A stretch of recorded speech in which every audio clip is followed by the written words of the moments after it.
What did early church fathers say about prosperity theology? Have you ever wondered what the early church fathers thought about the idea that faith guarantees wealth and health? This question leads us to explore their teachings on money and generosity. The early church fathers did not support what we now call prosperity theology.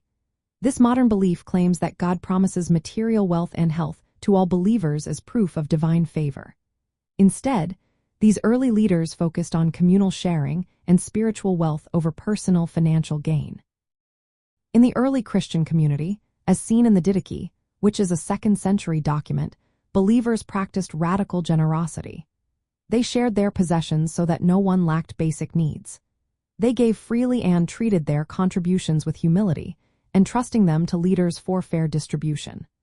This approach aimed to eliminate inequality and arrogance, focusing on the needs of the entire community rather than individual wealth accumulation. The early church fathers viewed wealth with caution. They warned against greed and the love of money, which they saw as spiritual dangers.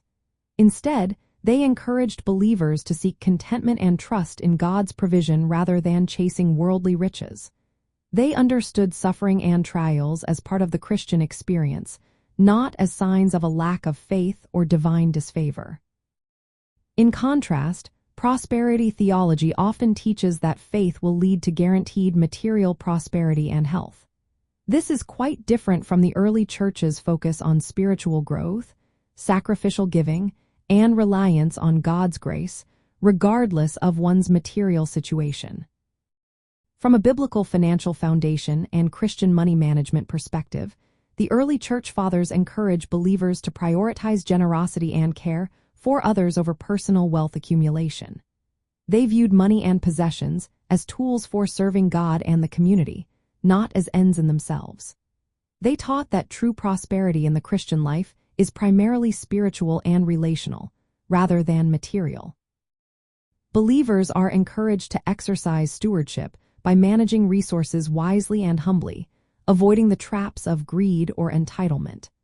They are also reminded that trials and financial hardship can be part of the Christian journey.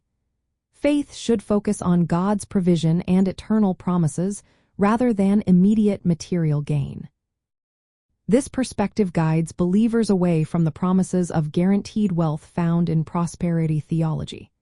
Instead, it leads them toward a balanced understanding of money that honors God and serves others.